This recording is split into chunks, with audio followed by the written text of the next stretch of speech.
Hey, good morning. I'm hearing examiner Chisello. I'm parole officer Chisello, and I'm a hearing examiner for the Board of Pardons and Paroles. This is a preliminary hearing concerning George Figueroa, inmate number 192694.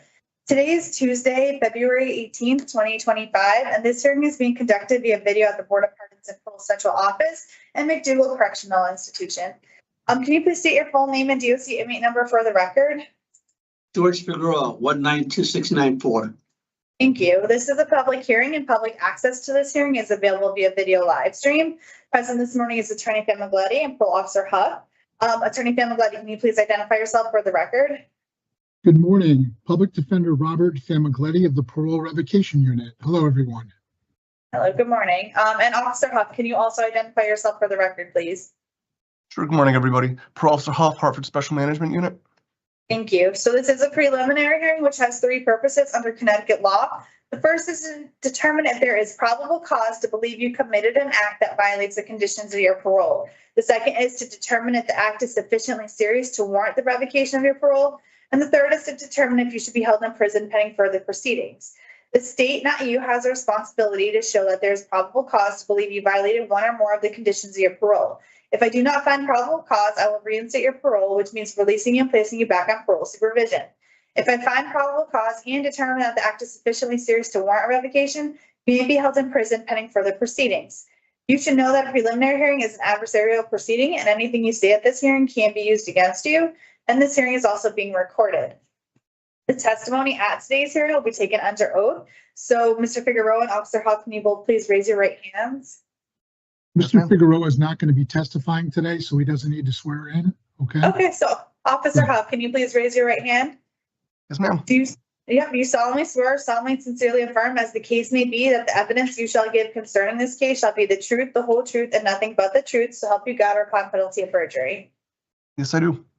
Thank you. So we're going to go over the procedure for the hearing. First, I'm going to read you your rights. Then we're going to review the parole violation charges that the state, your parole officer, is bringing against you. We'll then review and identify the exhibits that have been filed for the record. The state will then have an opportunity to address the issue of probable cause and the severity of the allegation. And after the state is finished, you will have the same opportunity.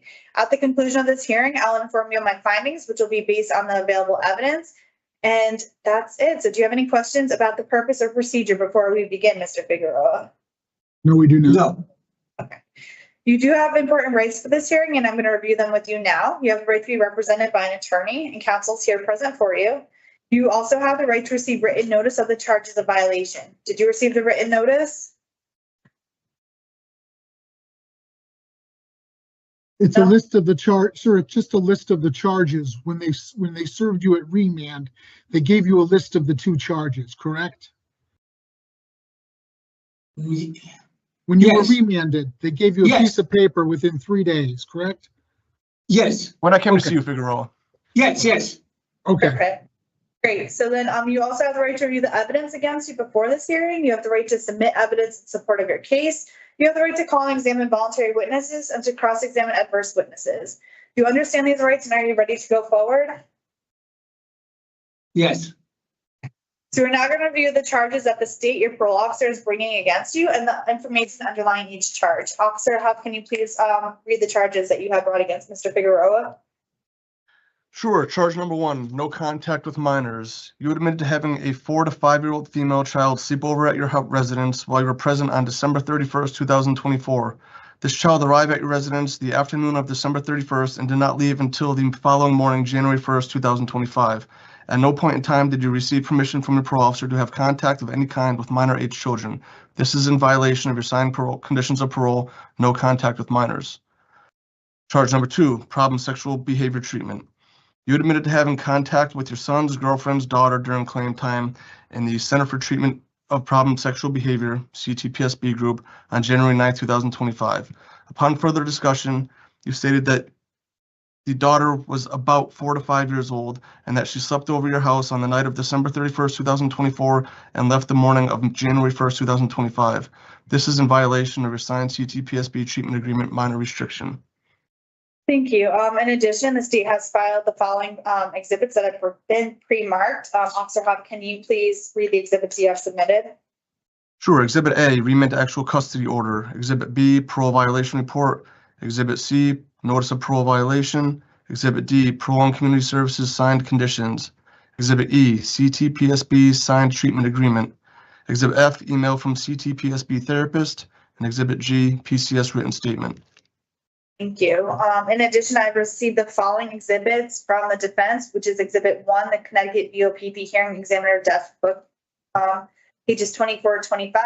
Exhibit 2, Steve vs. Culver, and Exhibit 3, the definition of contact. I want to note that I'm not admitting Exhibit 1 as evidence, as Mr. Figueroa was not charged with any of the conditions listed on page 24 and 25. I did review the pages that were the charges he's been charged with, which is page 35 and 36. So I just want to put that on the record. Counsel, do you need any additional time to submit any other evidence at this time? No, I do not. So we do not have any witnesses. So at this time, it is the state's opportunity to make a short statement, call any witnesses, and testify with respect to probable cause and the severity of the allegation. So how would you like to- Yeah, sure. Just in regards to Mr. Figueroa, that was aware of his condition, no contact with minors. They'd been reviewed with him before coming out to parole supervision. They were also reviewed with his wife as well, who resides in the residence with him. So he was aware that he's not to have contact with any person under the age of 16. He did initial and sign his conditions, verifying that he understands them. We had a very open line of communication. He was encouraged to reach out to me with any questions or concerns regarding his conditions, and he did take me up on that offer. For example, he would text when he was going to be home after 9 o'clock at night when he's out running errands with his wife, despite not being on GPS monitoring. Let's see. He would also text me to ask if he would need an action plan to go to a flea market, ask him permission to leave the state, to stay in a hotel room, to go to a mall, go to the casino, comedy shows, fairs, the gym, due to the presence of knowing that minors were going to be present at these places.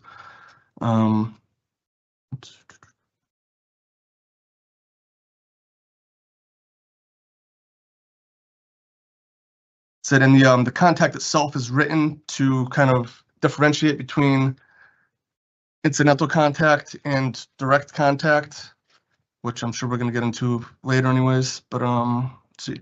Yeah, that being said, Figueroa would always ask permission if he was unclear of what his conditions would prohibit him from doing.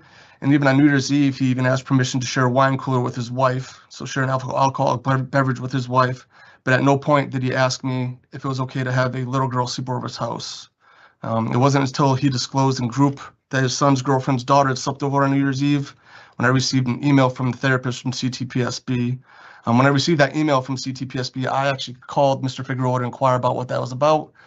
He told me that his son's girlfriend's daughter came over probably around 4 o'clock in the afternoon on December 31st on New Year's Eve, and that she was there all night, slept over, and left after breakfast. That shows that he was aware that she was there. So either she was supposed to leave or he was supposed to leave, and neither of those occurred until the child actually left on the morning of New Year's Eve, of New Year's Day. And that's all I have for now. Thank you. Counsel, it is now your opportunity to respond, make a short statement, calling witnesses, and testify with respect to probable cause. Certainly. All the elements of these violations include an intentional component. He had to have intentionally violated, and he didn't.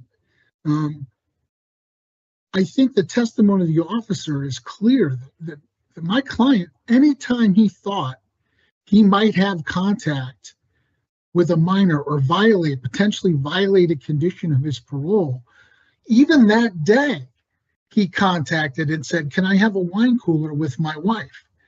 My client had absolutely no knowledge or understanding or heads up, nor did his wife, Lucia, who I've spoken to, that his 32-year-old son's girlfriend was going to be there on New Year's Eve and stay overnight with her minor child. Had he known that, he would have told or asked or mentioned that to his parole officer when he spoke with her. This is a situation where my client worked that evening. He wasn't there at 4 o'clock. My client worked that evening, got home. His wife, Lucia, is disabled, so he has to assist in feeding her. He fed his wife. He then put her into the living room. She has a walker. She sat on the sofa. He did the dishes. He showered, and he went to sleep. He had absolutely no contact that evening whatsoever and didn't even know that the children or child was there. There's no evidence whatsoever whether or not he had contact. Contact is not defined in the desk book or by the statute anywhere. And under legal theory, any legal theory, when something's not defined, you use a common understanding of what that word means. And that's my phone, sorry. The common understanding of contact and the legal understanding when looking at a no contact order, because that's the only law there. There's no law because this is non-reviewable, these decisions. So there are no cases that cite regulations. So the law says contact, on the other hand, suggests more than mere physical presence. This is just for the element that he actually contacted the person. We have no evidence whatsoever. We're assuming that they ate breakfast together. We're assuming that he had any contact. That's one of the elements. The second element, or another element, is the intent. He certainly had no intention of making any actual contact, nor was there any evidence of any intention of making any actual contact with any minors whatsoever. There's no evidence that he even saw her. He just knew that she was there. Certainly doesn't rise to the level of problem sexual behavior. It doesn't rise to the level of contact. Contact has to be more than mere physical presence under the definition of contact that the appellate court has given us in Culver from 2006. As to the severity, even if you conclude that the girl slept overnight, there's no evidence that anything else happened, that they even had a conversation, that they even saw each other, that she spoke to him, that he was within the same room as this minor. This is something that befell him. He fell into this situation that it was out of his control. He had no idea. And because of his past contacts with his parole officer, when he thought there was going to be a problem, he's proven that he had no idea. He would have asked that day, and Lucia certainly would have asked him or told him. This has never been a problem since January, since he's been on parole. There are no other violations. There's nothing. So even if you find that the mere physical presence was contact, which I don't believe the law supports, this is certainly not serious enough to go forward with a violation. He's been incarcerated now since January 13th. There's no reason. The parole officer has stated he's been fully compliant other than this one mishap. And that's really what this is, a mishap. It's certainly not serious enough to require this gentleman to be incarcerated and to be sanctioned for the conduct. I don't think jail is appropriate for him. He's got a job. He helps support and take care of his disabled wife, who has called me numerous times and says that she needs him home. Thank you. Thank you. Officer Huff, any additional comments? Yeah, just real quick, just want to note that intention is not a condition of no contact. And that being said, the fact that he did not disclose this to me when we have had a very open line of communication is concerning to me. The fact that his instant offense, he was sexually assaulting a female, a little girl from the age of 9 years old to 13 years old. And there's conditions, I believe, that have more severity than others. And I feel like this condition is written to prevent more potential further victim access. That being said, also the definition of contact that the appellate case that Attorney Famiglietti had presented, they note that it's from Random House Webster's Unabridged Dictionary. However, he's citing a British dictionary, which has a different definition for contact. So if you go back to that dictionary that his case law actually cites, it says The word contact is the act or state of touching, meeting, act or state of touching or meeting as of two things or people. Number two is immediate proximity or association. Now, Mr. Figueroa admitted to me when I called him that day that this child was at the house from 4 o'clock and left after breakfast. How would he have known that if he did not know that child was there? So it's just concerning that this condition is written to prevent future victim access and from protect children.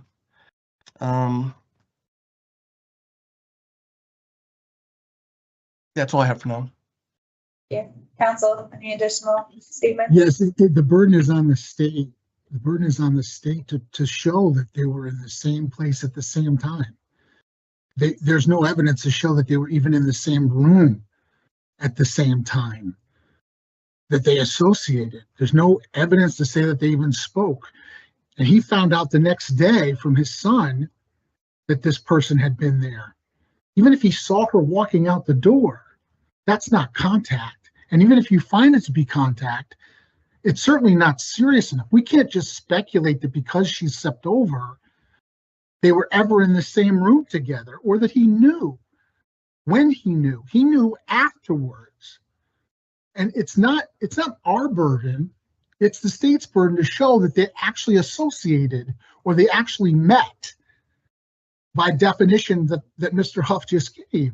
I'm not trying to be cute here. I'm not trying to be technical, but when you look at the language and frankly, every violation,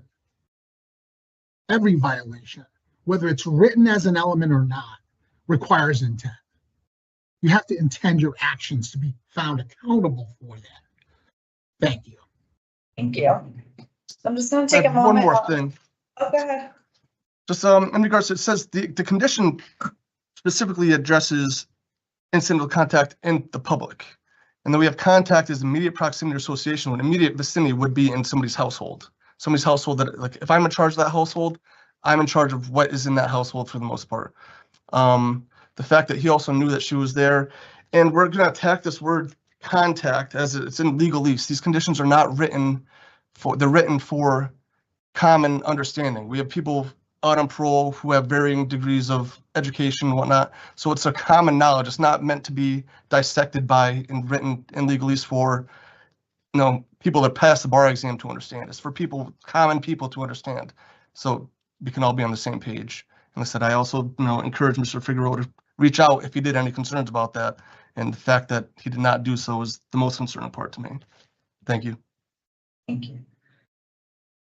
Council, anything further? Even if this happened, it's not serious. Thank you. Thank you. So I'm just going to take a moment and I'll let you know my findings.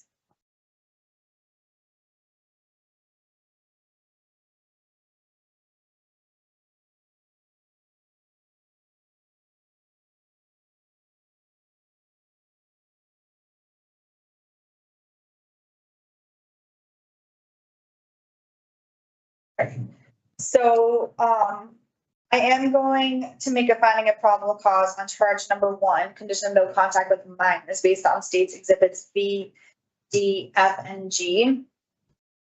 In addition, I am going to make a finding of probable cause for charge number 2, condition of problem sexual behavior treatment, based on the state's exhibits B, D, E, F, and G.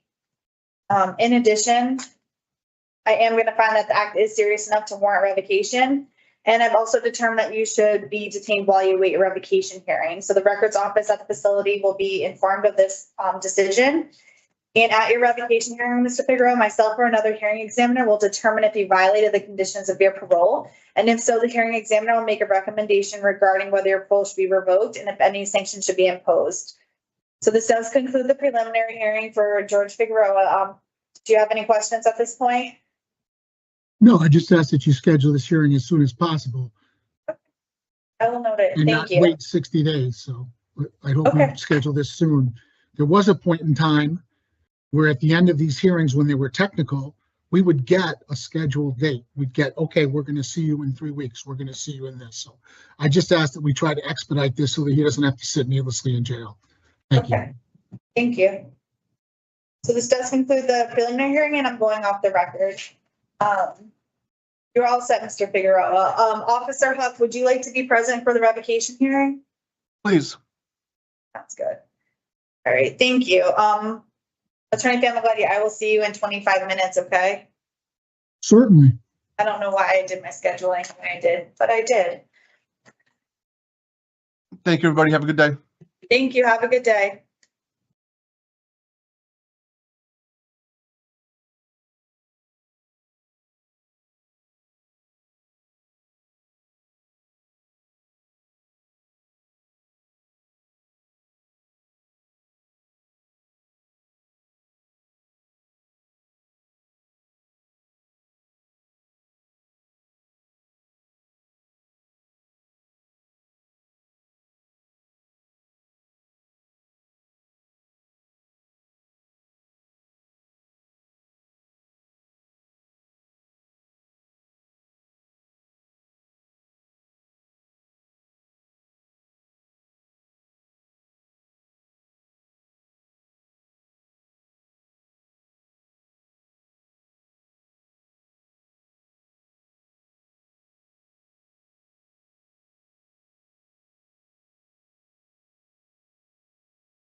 Can you hear me?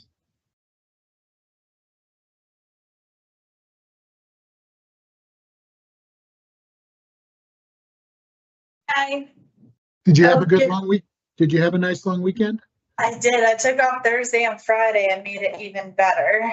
Ooh, nice. Yeah, it's nice to be out of the office for a little bit. How about you? I did, but I froze. It was so cold and windy It was too cold and icy. and windy. The ice, The windy. wind, I'm down in Darien and the wind is like 25 miles an hour. And then there's gusts even stronger. It's Yeah. crazy. I believe it. Yeah, you probably got that end of it, not so much of the snow ice, right? Was it a little bit calmer? I'm in Seymour now. But Yeah, my family down there, they don't get hardly anything that we get up this way. no, we don't. Yeah. We got a lot of rain, but it iced up. So, Yeah. But the wind, you're right. The wind changes everything. right. I'll give them a call. Sure. No rush.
Good morning.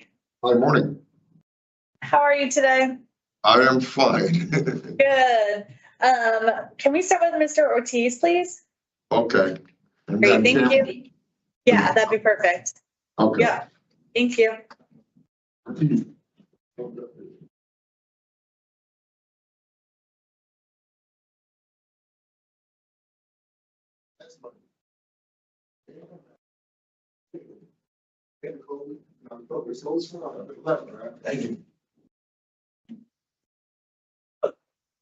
Good morning, Mr. Ortiz. How are you today?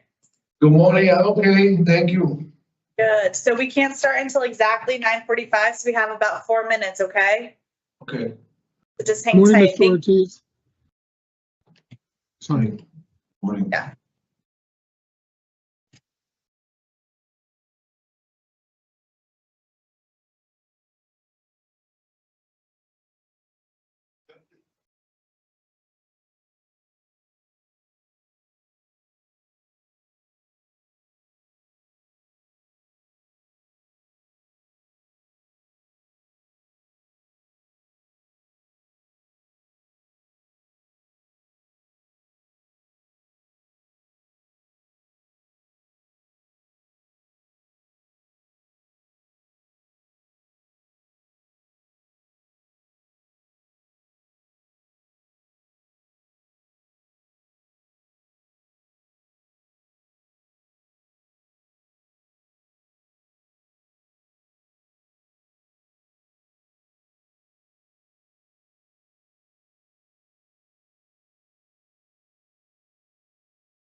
Hearing examiner Tricello. Just to clarify something, I have him being paroled on June 20th, but I think he may have been paroled prior to that date. Do you know what day he was paroled?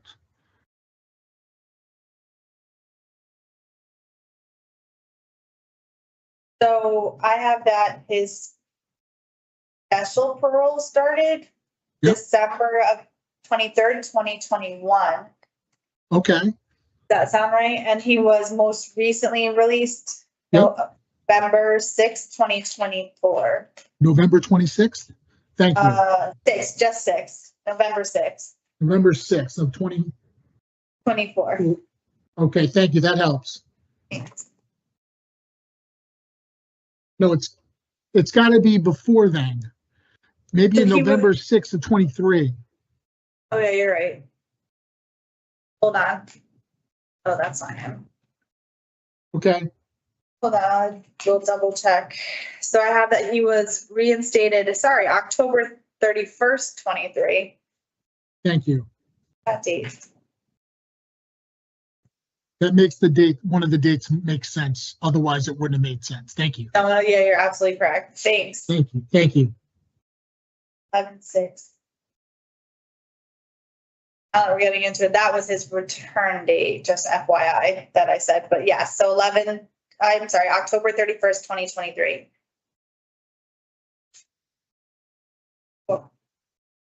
Thank you. Oh, thank you.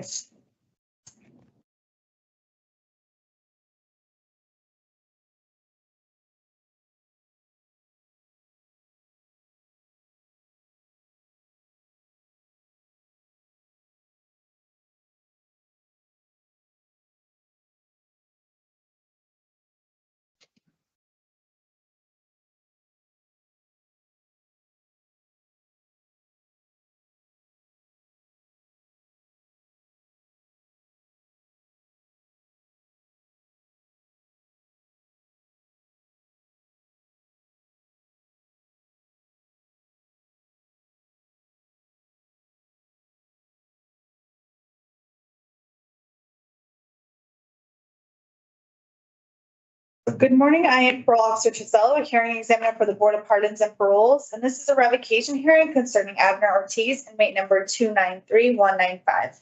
Today is Tuesday, February 18, 2025, and this hearing is being conducted via video at the Board of Pardons and Paroles Central Office in Robinson Correctional Institution. Can you please state your full name and DOC inmate number for the record? You asked me? Yeah, I can get your full name and DOC inmate number for the record, please. Okay, Abner Martinez Ortiz. My email number is 293-195. Thank you. This is a public hearing and public access to this hearing is available via video live stream. Present this morning is Attorney Famiglietti. Can you please identify yourself for the record? Certainly. Good morning. Public Defender Robert Famiglietti of the Parole Revocation Unit. Hello, everyone. Thank you. Good morning. So this is a revocation hearing to determine whether you have violated the conditions of your release.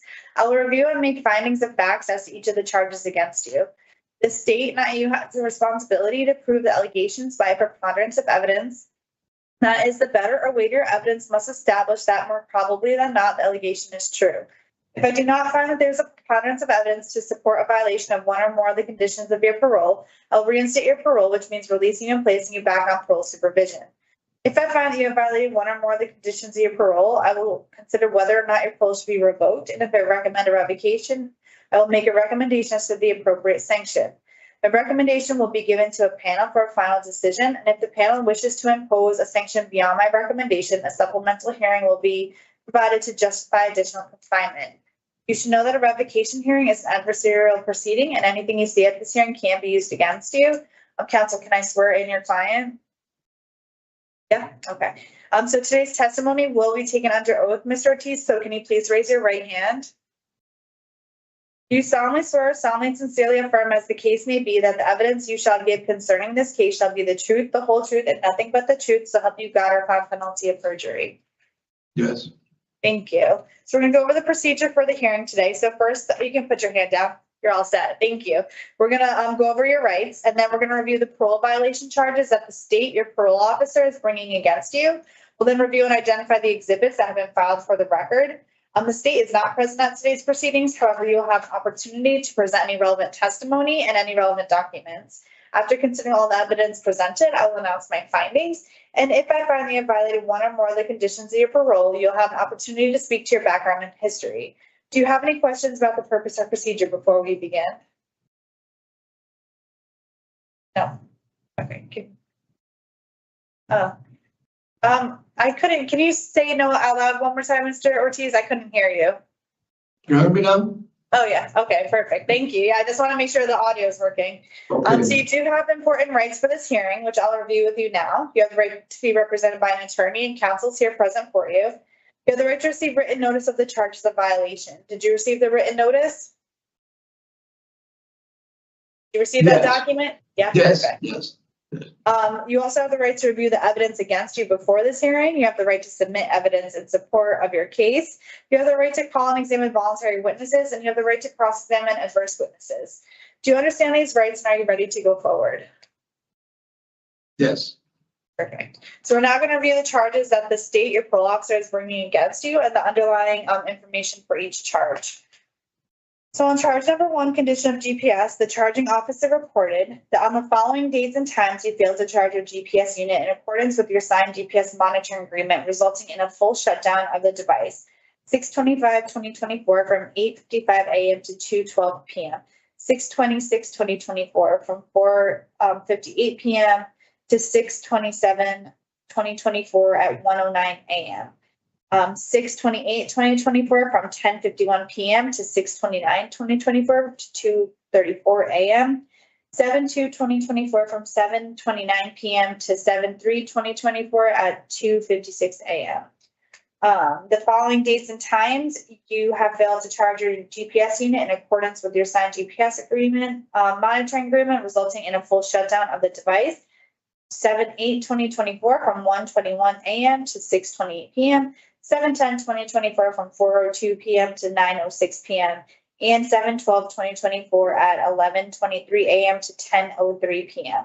On the following dates and times, you failed to charge your GPS unit in accordance with your signed GPS monitoring agreement, resulting in full shutdown of the device. 9/30/2024 from 12:12 p.m. to 2:15 p.m. and 1/10/2024 from 3:30 a.m. to 10:14 a.m. On the following dates and times, you failed to charge your GPS unit in accordance with your signed GPS monitoring agreement, resulting in a full shutdown of the device. That's 10/4/2024 from 6:54 a.m. to 8:13 a.m. and 10/7/2024 from 9:15 p.m. to 8:33 a.m. On 10/16/2024, you failed to charge your GPS unit, resulting in a full shutdown of the device from 1:42 a.m. to 6:55 a.m. Charge number 2, condition of obedience to the law. On 11/5/2024, you stated to the Watkinson halfway house staff, "This place is going to make me crazy and cause me to stab someone." When staff asked you what you had said, you repeated the same, that "this place is going to make me crazy and cause me to stab someone." You continued to raise your voice despite attempts by staff to de-escalate. You engaged in threatening and I don't even know how to say it. So how do you say it? Tumultuous. Thank you. Tumultuous behavior. I'm like, what? Intending to cause inconvenience, annoyance, or alarm. Therefore, you were arrested by Hartford Police Department in charge with violation of Connecticut General Statute 53A-181, breach of peace, second degree. Charge number 3, addition of drugs. On 5/10/2024, you used cocaine. On 5/20/2024, you used cocaine. On charge number 4, condition of halfway house placement. On 11/5/2024, you stated to the Watkinson halfway house staff, this place is going to make me crazy and cause me to stab someone. When staff asked you what you had said, you repeated the same, that this place is going to make me crazy and cause me to stab someone. This is in violation of your signed halfway house agreement. Specifically, I will treat others with respect and not engage in verbal or physical altercations with other offenders, staff, or third parties.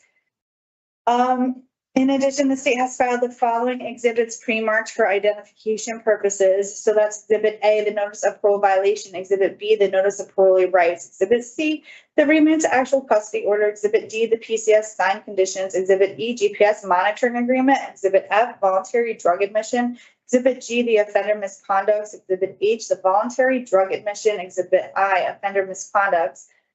Exhibit J, the PCS signed conditions. Exhibit K, the halfway house agreement. Exhibit L, the Allied Universal event history, offender charge history. Exhibit M, offender misconducts. Exhibit N, Allied Universal event history, offender charge history. Exhibit O, the offender misconducts. Exhibit P, the Allied Universal event history, offender charge history. Exhibit Q, the offender misconducts. Exhibit R, the Allied Universal event history, offender charge history. Exhibit S, the offender misconducts. Exhibit T, the Allied Universal event history, offender charge history. Exhibit U, the offender misconducts. Exhibit V, the Allied Universal event history / offender charge history. Exhibit W, offender misconduct. Exhibit X, the CTDOC PCS incident report. Exhibit Y, the Hartford Police Department incident report. Exhibit Z, the State of Connecticut Judicial Branch pending case detail. And Exhibit AA, the parole violation report. I do have a note here, Attorney Famiglietti. I did not receive Exhibit P or Q at the Allied Universal event history and offender misconduct. Is that accurate on your end? Yeah. Okay, so I am not going to admit Exhibit P or Q as evidence, as the state did not provide those 2 documents.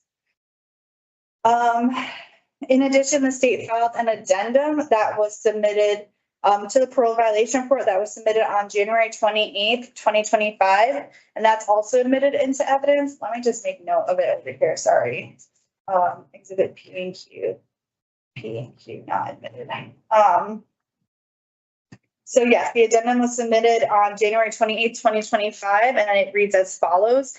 Ortiz was seen at Hartford GA 14 for pending charge of 53A-181 on 1/27/2025, and the disposition was nollied, ready for revocation proceeding. Counsel, did you and your client receive the notice of parole violation, the parole violation reports, and all the other documents besides P and Q that have been identified? Perfect. Yes. I have received exhibits from the defense. I have Exhibit 1, a list of parole accomplishments and future plans for parole reinstatement. Is that accurate? Yes. Good. Perfect. Do you need any time to submit additional evidence? We do not. We're ready to go forward. Sounds good. So at this time, we do not have any witnesses, so it is the defense's opportunity to call any witnesses, present evidence, and speak to the charge of the violation. Yes, I don't believe that regarding charge 1, regarding evidence P and Q, that those dates or whatever dates they were supposed to have don't meet the standard for the GPS violations. As to charge 2, that charge was nollied, and I don't believe that a finding is appropriate for the obey the law charge, because I don't believe it meets the preponderance of the standard because of the nollie. And that's my comment as to the preponderance standard. Thank you. So I'm just going to take a moment. I'll let you know my findings.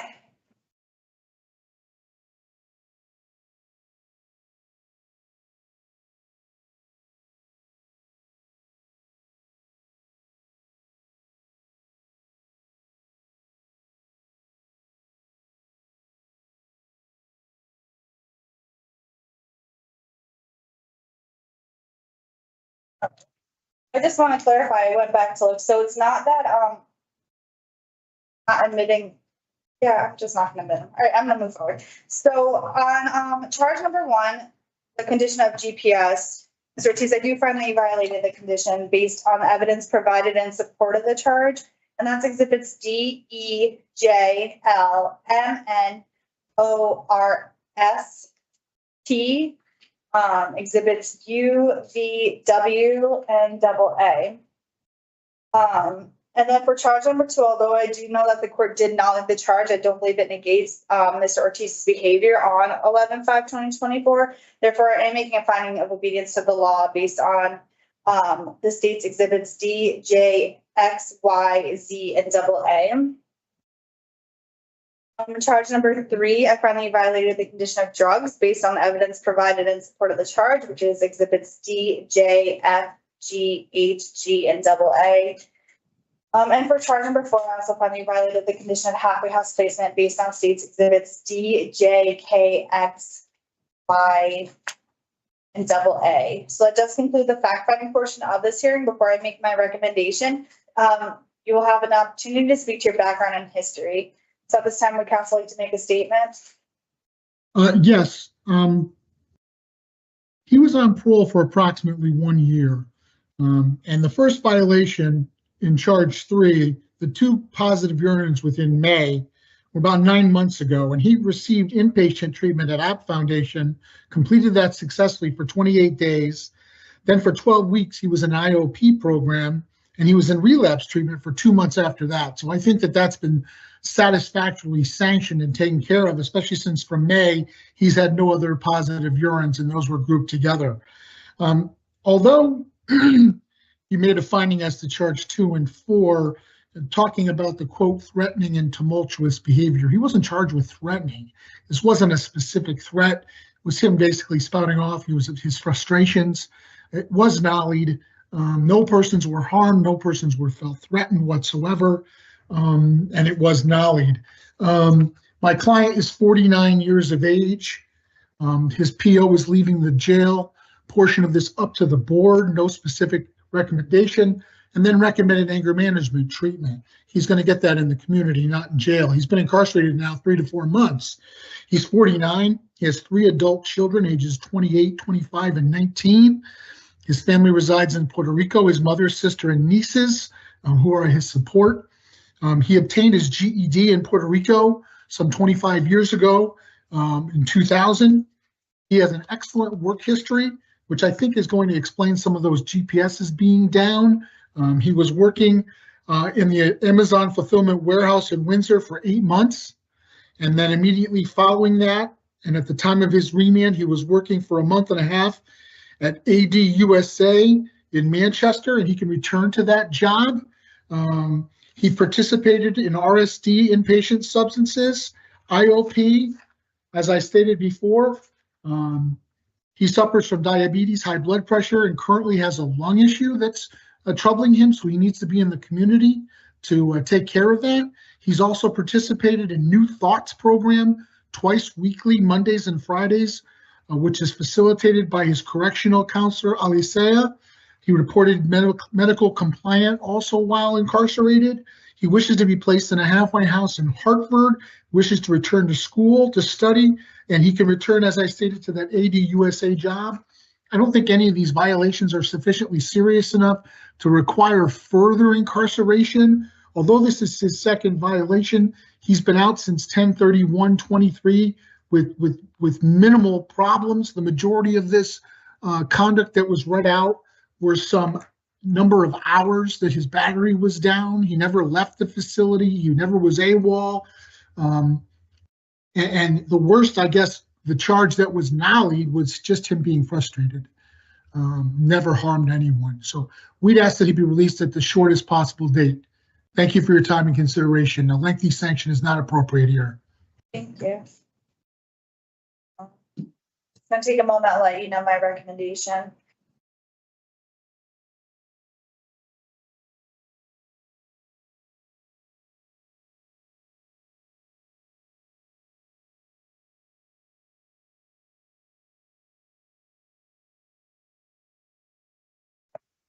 So I have listened to the testimony, and I've also reviewed all of the evidence that has been provided. Based on that, I am going to recommend your parole be revoked to Mr. Ortiz, and that he serve an approximate 4-month period of confinement assignment. That's with the refill date of March 6th, 2025. In addition, I'm going to recommend the following conditions. Behavioral management program for anger management, no contact with the co-defendant Javier Rivera and Brenda Colon, no contact with victims JM, MO, and LJ, mental health treatment, and halfway house placement for Hartford. So that is my final recommendation. I'll forward it to the board on February 27th, 2025, and I'll receive a written decision from the board shortly after that. So on that date, the board can do a few things. They can lessen my recommended sanction. It's about a week difference between that and the day of that hearing, so that's possible. They can stick with my recommended sanction, or they can impose a sanction longer than what I've recommended. And if that happens, you'll be notified as to the reasons why, and you'll be present for a hearing with them to address their concerns, okay? Do you have any questions right now, Mr. Ortiz? Yeah, I try to figure out when you say March 6th? Yeah, so March 6th is the can you hear me? Yes. Yeah. March 6th is the recommended date. The board Okay. will make the final decision on the 27th of February. So please call me the next day, February 28th, and I'll tell you what the board decided, okay? Okay. But Okay. hopefully it'll be March 6th, okay, sir? Okay, thank you. You're welcome. Have a great day. You too. Have a good day. Thank you. Thank Thank you. you, This hearing includes the examiner final Trisella. verification. Thank you so much. You have a great day. You too. You too. This concludes the final verification for Abner Ortiz. You're all set. Thank you, everybody. I'll see you soon.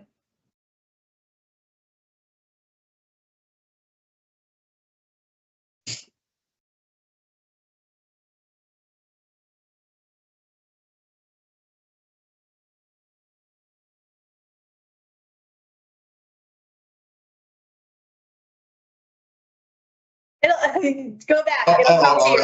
Yeah. No, you're all good. I didn't even see you come in, but yeah, it's sensitive. I'll be right with you, Mr. Campbell. 1 second, okay? Yes, yep.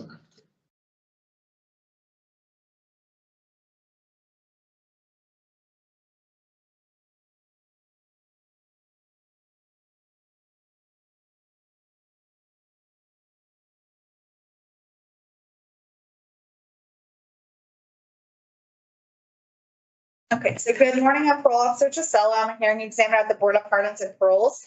And this is a revocation hearing concerning Christopher Campbell, inmate number 352722. Today is Tuesday, February 18, 2025, and this hearing is being conducted via video at the Board of Pardons and Paroles Central Office in Robinson Correctional Institution. Can you please state your full name and DOC inmate number for the record? Yes, I'm Christopher Campbell, inmate number 352722. Thank you. So this is a public hearing. Public access to this hearing is available via video live stream. This is a revocation hearing to determine whether you have violated the conditions of your parole. And I will review and make findings of facts as to each of the charges against you. The state, not you, has a responsibility to prove allegations by preponderance of evidence, and that is the better or weightier evidence must establish that more probably than not the allegation is true. If I do not find that there is a preponderance of evidence to support a violation of one or more of the conditions of your parole, I will reinstate your parole, which means releasing you and placing you back on parole supervision. If I find that you have violated one or more of the conditions of your parole, I will consider whether or not your parole should be revoked. If I recommend revocation, I will make a recommendation as to the appropriate sanction. A recommendation will then be given to a panel for a final decision, and if the panel wishes to impose a sanction beyond my recommendation, a supplemental hearing will be provided to justify additional confinement. You should know that a revocation hearing is an adversarial proceeding, and anything you say at this hearing can be used against you. And this hearing is also being recorded. The testimony at today's hearing will be taken under oath. So, Mr. Campbell, can you please raise your right hand? You solemnly swear, solemnly and sincerely affirm, as the case may be, that the evidence you shall give concerning this case shall be the truth, the whole truth, and nothing but the truth, so help you God, or upon penalty of perjury. Yes, ma'am. Thank you. So I'm going to go over the procedure for the hearing now. Yep, you're all set. So first, I'm going to read you your rights. Then we're going to review the parole violation charges that the state, your parole officer, is bringing against you. I'll then review and identify the exhibits filed for the record. The state is not present at today's proceedings. However, you will have an opportunity to present any relevant testimony and any relevant documents. After considering all the evidence presented, I will announce my findings. And if I find that you have violated one or more of the conditions of your parole, you'll have an opportunity to speak to your background and history. Do you have any questions about the purpose or procedure before we begin? No, ma'am. And so we are going to go over your rights, for this hearing.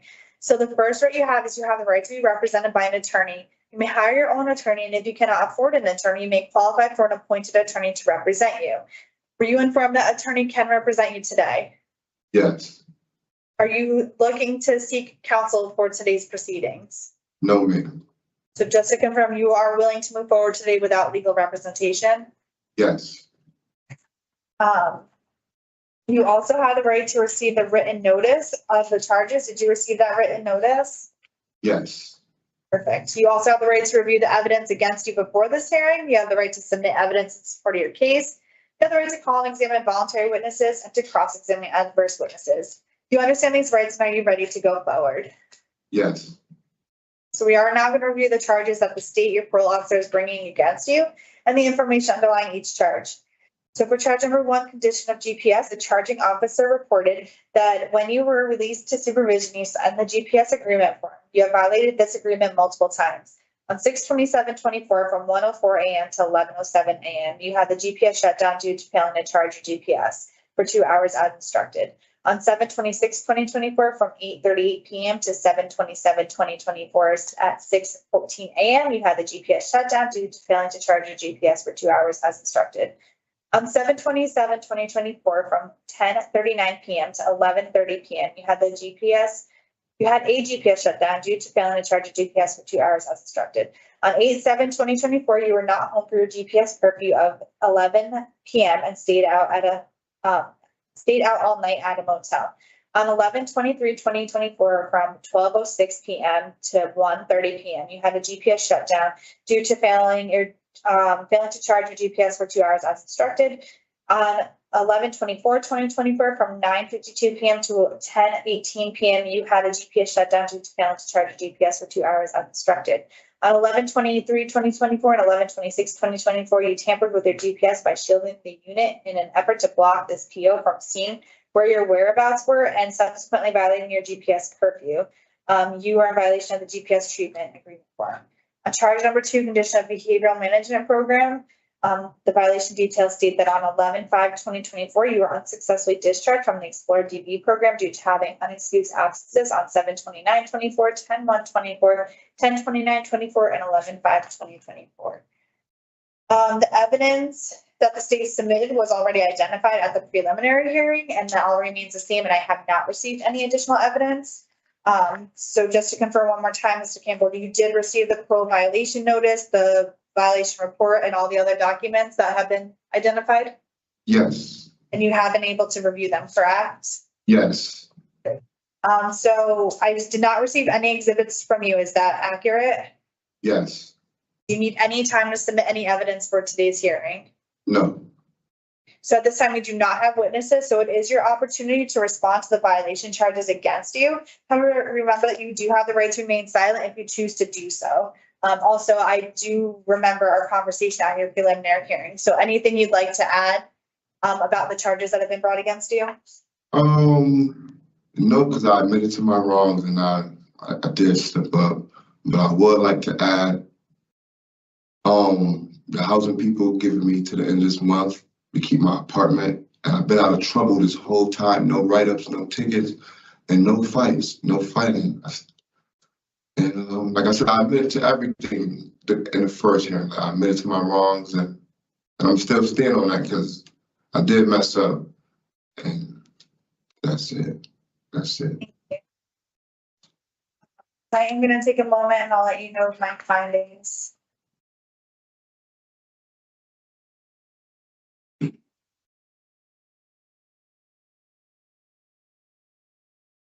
So on charge number 1, I do find that you violated the condition of GPS based on the evidence in exhibits B, D, E, F, J, K, L, M, N, O, P, Q. That is all.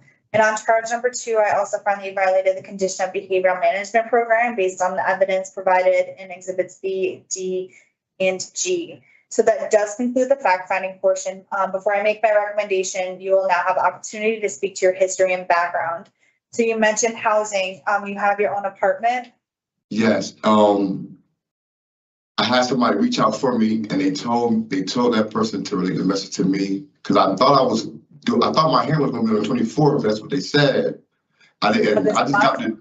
Yeah, it was supposed to be next. Yeah, it was supposed to be next Monday. So I thought I was gonna come next Monday. I just got dropped on me this morning, like literally as I woke up. The correction officer like, "Yo, you got a hearing today." So I got ready, and I was nervous, but the housing people giving me to the end of this month. I still got my job. I spoke to my boss, and I told him I was coming home on the 24th because that's what my hearing was. I wasn't 100% sure, but I was just telling him that, and he told me whenever I come home, just call him, and everything just go back to how it was. And like I said, I was fighting to have the housing people hold off for my apartment, and I got something good out of it. They giving me to the end of this month.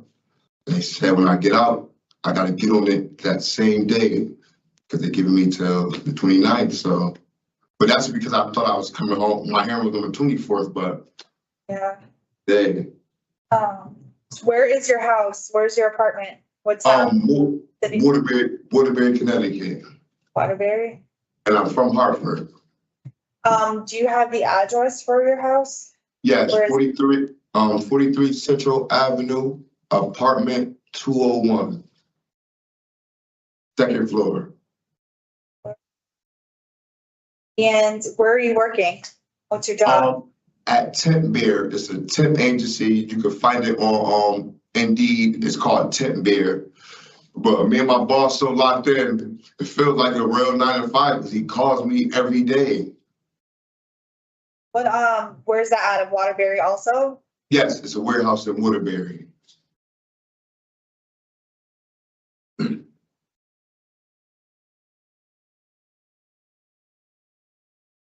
Okay, so this is the revocation hearing. So what is gonna happen today is I'm gonna give you my recommendation based on the information you provided. So anything else, you have any support in the community, things like that?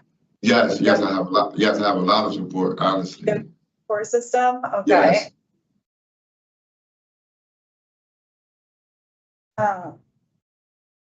Okay, so I am gonna let you know my recommendation. So I am gonna recommend that your parole be revoked. And I am going to recommend a 4-month sanction. Because this is your second violation. And you have not completed that program. It looks like you've been kicked out of Explorer 3 times, or discharged, I should say. So you gotta make that a priority, okay? Yes. So my recommendation is for 4 months. That's with a re-parole date of March 26, 2025. In addition, I'm going to recommend the program for domestic violence, no contact with victim EA and BM, a general no contact with LY, a mental health evaluation, and I'm going to do halfway house placement just in case, but maybe you can get on the phone and ask your landlord or whoever to extend it just for the month so you can get back in it in March, because now ideally after I present this to the board, you'll have an actual date. So what is going to happen is I'm going to present that date to the board on February 27th. And on that date, the board is either going to accept my recommendation. They can actually reduce it to that date if they choose to do so. Or they can ask for a sanction longer than what I have recommended, which is the 4 months. If they do choose to recommend a sanction longer than what I recommended, you'll be notified because you'll have an additional hearing with them to address their concerns, okay? So my recommendation will go to them next Thursday, and you will receive a notice in the mail within a week of that hearing. Do you have any questions? Yeah, I was a little confused. So you like, because I heard you say March 26th and February 27th. So if you February 20, yeah, I'm going to give this to the board. They make the final decision. I'm recommending March 26th. This is a 4-month sanction in total. On that date, on the 27th, the board can actually reduce my sanction. They can let you out that day if they choose to do so. They can pick any day in between that date and the March 26th date, anything they want to do. They can also ask for something longer. So if they feel like my sanction was not sufficient enough, they can actually bring you back in for another hearing because they'll talk to you about it and ask you to address some of their concerns as to why they would want you to stay inside longer, okay? All right, so right now you're looking at March 26th, but they can change the decision next Thursday, the 27th, and you'll receive it in the mail shortly after, probably within a week of what their decision was, okay? Okay. All right, any additional questions right now? How do I go about, when I get out, how do I go about getting a new parole officer? That's something I have to handle when I get out? Okay. Yeah, I would assume so. I mean, if you want to get ahead of the game, maybe write to the supervisor in Waterbury, because that's where I'm going to put all your information for Waterbury. Maybe write that to them, send them a letter to their district office and see if you get a response beforehand. But yeah, it is 100% up to them out there. And if you do get your officer, just try to bear with it the best you can until you get a solution that works for you, okay? Yes. All right, Mr. Campbell, good luck to you, and you'll receive that stuff all in the mail, okay? All right, thank you. All right, take care. Have a good day. All right, same to you. This concludes the final revocation for Christopher Campbell, inmate number 352722. Yep.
Hey, how you doing?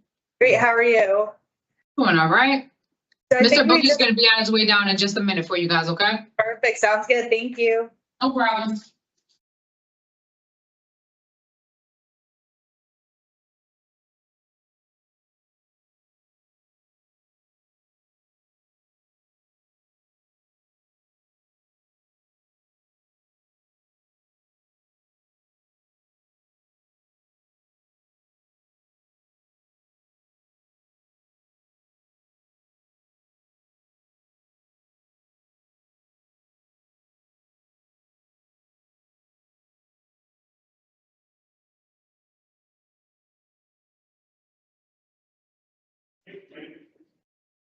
That's what you experience hosting.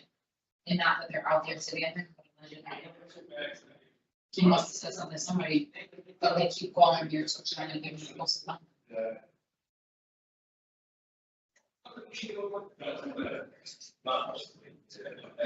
No, because it says nothing about that.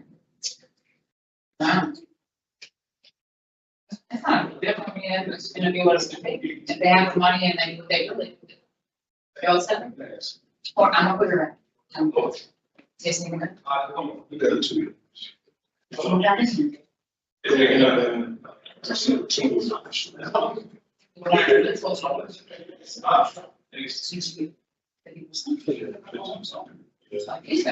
December 20th.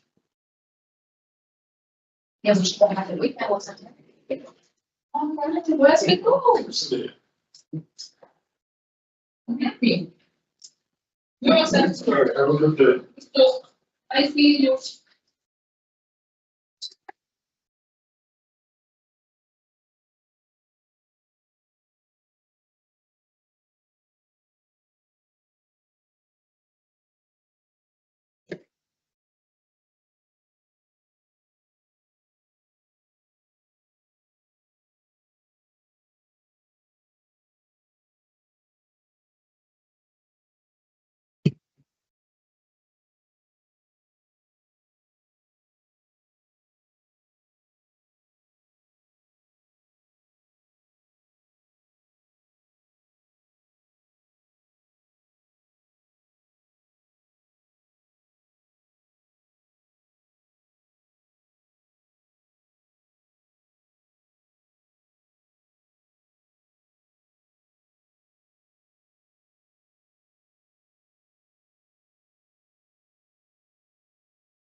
Should I say? Okay. When? We'll go right in there so because they're on wait. We can also should we go, okay? Okay.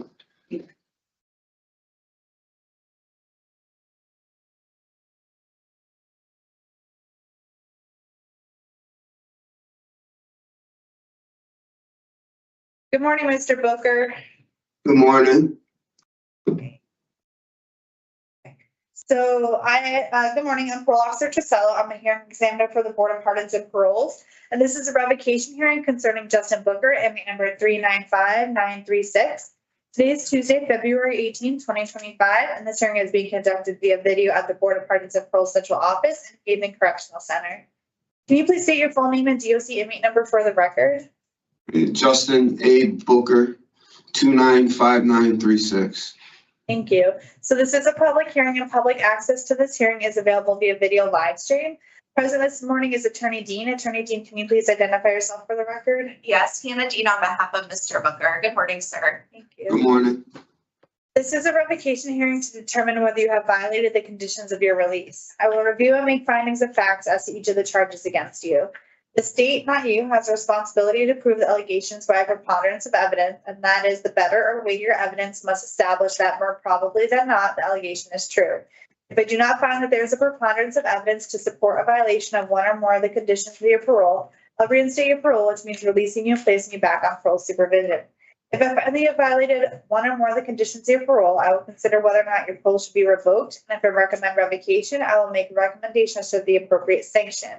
My recommendation will then be given to a panel for a final decision. And if the panel wishes to impose a sanction beyond my recommendation, a supplemental hearing will be provided to justify additional confinement.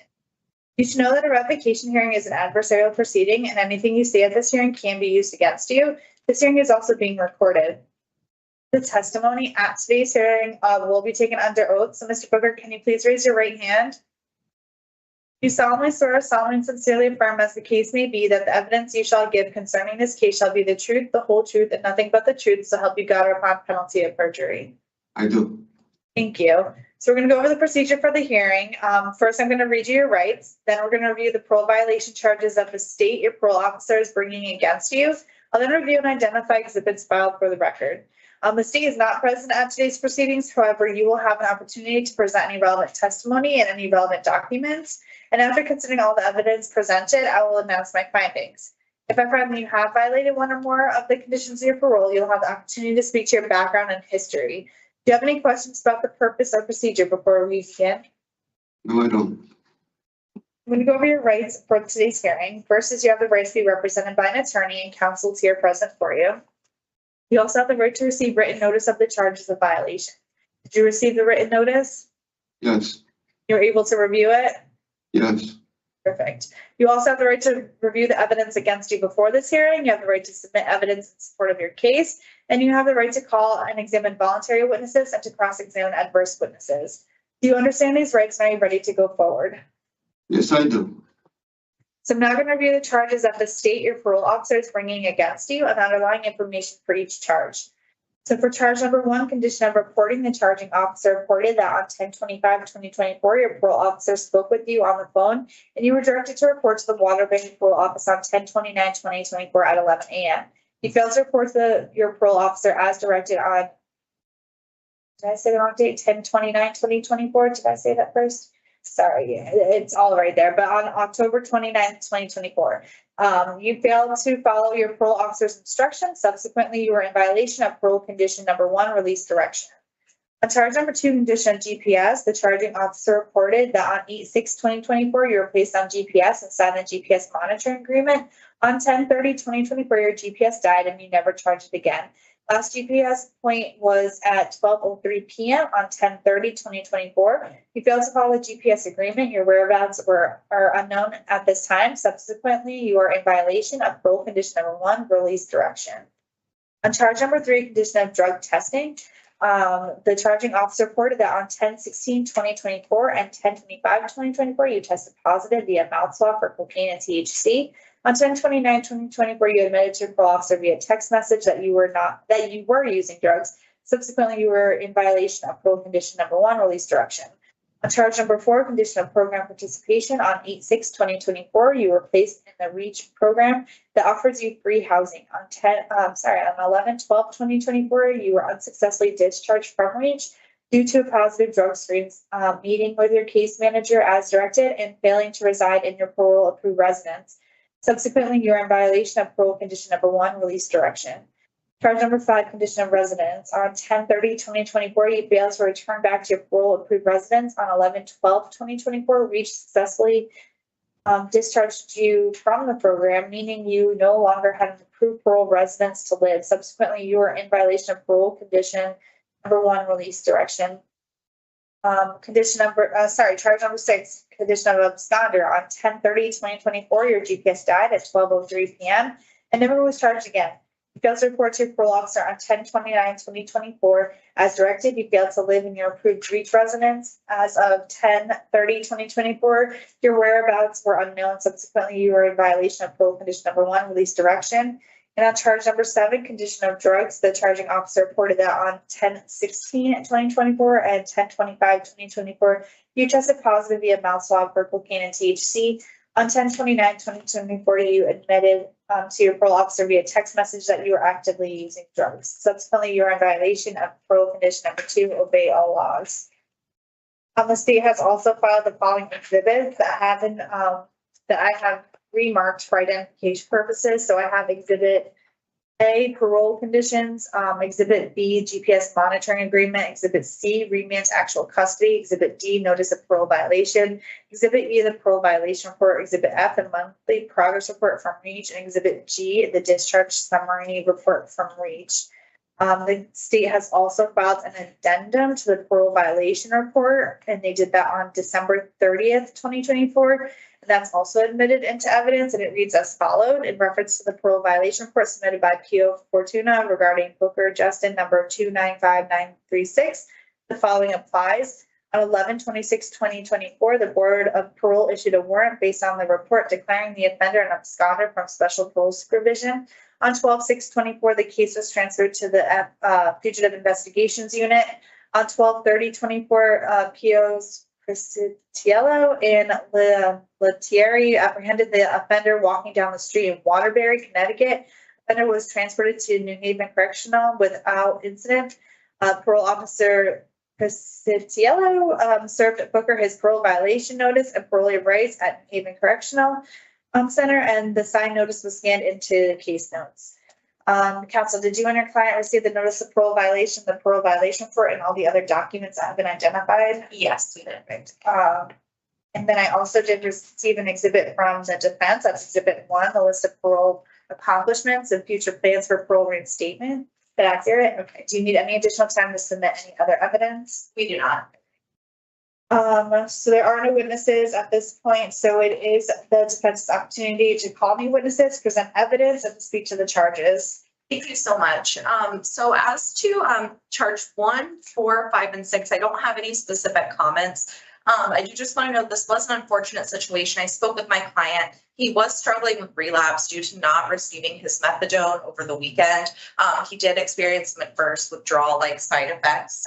So that is sort of what precipitated this relapse.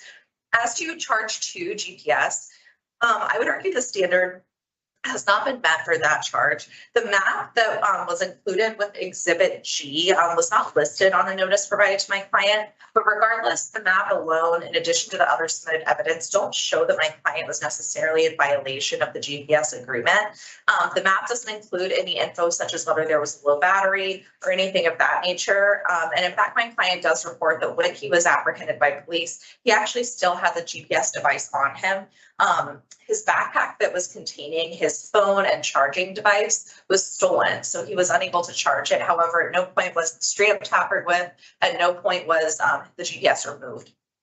As far as the 3rd charge and the 7th charge, drug testing and then drugs, I would argue that for those as well, the standard has not been met.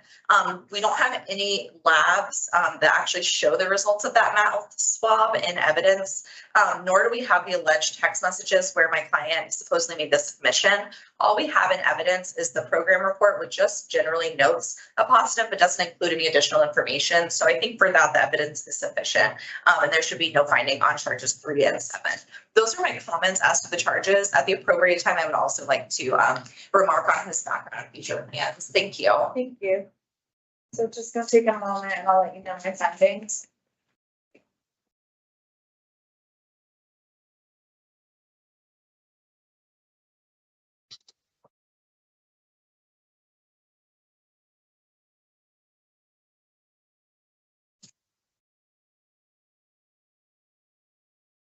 So for charge number 1, I do find that you violated the condition of reporting based on state's exhibits A and E. On charge number 2, I find that you violated the condition of GPS based on state's exhibits A, B, and E. On charge number 3, condition of drug testing, I'm making a no finding. The state failed to submit sufficient evidence in support of the charge, so the elements were not met. On charge number 4, I do find that you violated the condition of program participation based on states exhibits A, E, and G. On charge number 5, I also find that you violated the condition of residence based on states exhibits A, E, and G. On charge number 6, I find you violated the condition of absconder based on exhibits A and E. On charge number 7, condition of drugs, I am finding that you violated the condition based on states exhibits A, E, and F. So that does conclude the fact-finding portion of today's hearing. Before I make my recommendation, you'll have an opportunity to speak to your background and history. The purpose of this part of the revocation is to help determine what outcome I recommend. So counsel, would you like to make a statement? Yes, thank you very much. My client, Mr. Booker, is 39 years old, born in Groton, Connecticut, raised in Woolgate by his grandparents. He has a good support system, including many family members, his mom, sister, nieces, nephews, who all reside in Waterbury. When he was placed on special parole, he initially was at the Chase Center halfway house. He then successfully completed Renaissance Central halfway house. He then went into the REACH program in Bristol and then transferred into the Waterbury REACH program, where he was up until his remand. Beginning in April of 2024, he was full-time at Urban Fresh Gardens, Waterbury, for 3 months. He also did some volunteer work with his supervisor from that placement, where they did an event for the community, providing different food and things like that to individuals who were struggling in the community. In July 2024, he started at Tice Landscaping out of Waterbury. He remained there until November, and I do believe that both positions are available for him when he returns, especially since the landscaping season will be starting up soon. While he was in the community, he was doing methadone maintenance, was doing a weekly group at Connecticut counseling. He also was doing medication management at Wheeler Clinic and was doing NA meetings as well in the community. Since being incarcerated on this remand, he signed up for work in the kitchen and was put on the wait list. He also signed up to do 12-step meetings and has been on the wait list. And he has been doing the methadone program and attending methadone group. Upon reinstatement of special parole, he's open to completing an inpatient program if required for substance use before being placed in a halfway house. He's hoping for either Waterbury or New Haven. He would again like to attend independent housing for the future. He hopes to stay in close proximity to his family. His mom is older and does need some knee replacements, so he is, I think, hoping to be there to support her through that. He also is hoping to get his GED, and like I said before, both of those positions at Urban Fresh and Tice Landscaping are being held for him. He also aspires to eventually enroll in a drug and alcohol recovery counseling program so that he can help others, especially the youth, with sobriety going forward. He is amenable to any sort of treatment that's recommended, including inpatient, stepping down to outpatient IOP, and then relapse prevention. He also intends to participate in NA 12-step meetings and also medication management. This is his, I believe, first violation since he was released in 2022. This does unfortunately stem from a relapse, but this whole situation, I believe, has been very eye-opening for my client. And he's worked with our office, including myself and our social worker, to develop a plan for preventing any sort of future relapse and for re-entering the community. He plans to engage in treatment. I would ask for the soonest possible re-parole date. He's been incarcerated now for approximately 1.5, about 2 months at this point. So I would ask for the soonest possible date. Thank you very much. Thank you. Take a moment, I'll let you know my recommendation.